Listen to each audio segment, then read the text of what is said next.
കഴിഞ്ഞ ദിവസം Kozhikode NITയിൽ governing body അംഗമായി ബഹുമാനപ്പെട്ട കേരളത്തിന്റെ മുഖ്യമന്ത്രി അദ്ദേഹം നോമിനേറ്റ് ചെയ്തിട്ടുള്ളത് ലഫീർ മുഹമ്മദ് എന്ന് പറയുന്ന വിവാദ വ്യവസായിയാണ്.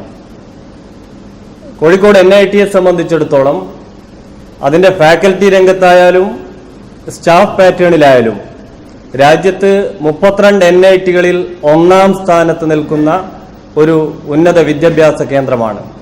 മാത്രമല്ല ഇന്ത്യ രാജ്യത്തെ NITകളിൽ അക്കാദമിക് മികവിൽ 3ാം റാങ്കിൽ നിൽക്കുന്ന ഒരു സ്ഥാപനമാണ്.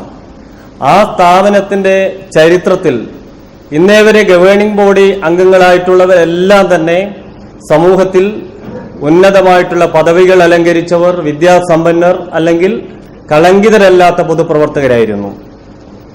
എന്ത് താല്പര്യമാണ് ബഹുമാനപ്പെട്ട കേരളത്തിന്റെ മുഖ്യമന്ത്രി VD സതീശന് ലഫീർ മുഹമ്മദ് എന്ന് പറയുന്ന കളങ്കിതനായിട്ടുള്ള ഒരു വിദേശ വ്യവസായിയെ ഈ ഒരു ചുമതലയിലേക്ക് കൊണ്ടുവരാൻ?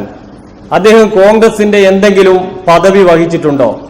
കോൺഗ്രസിന്റെ പ്രൊഫഷണൽ കോൺഗ്രസുമായി ബന്ധപ്പെട്ട എന്തെങ്കിലും ചുമതല അദ്ദേഹം വഹിച്ചിട്ടുണ്ടോ?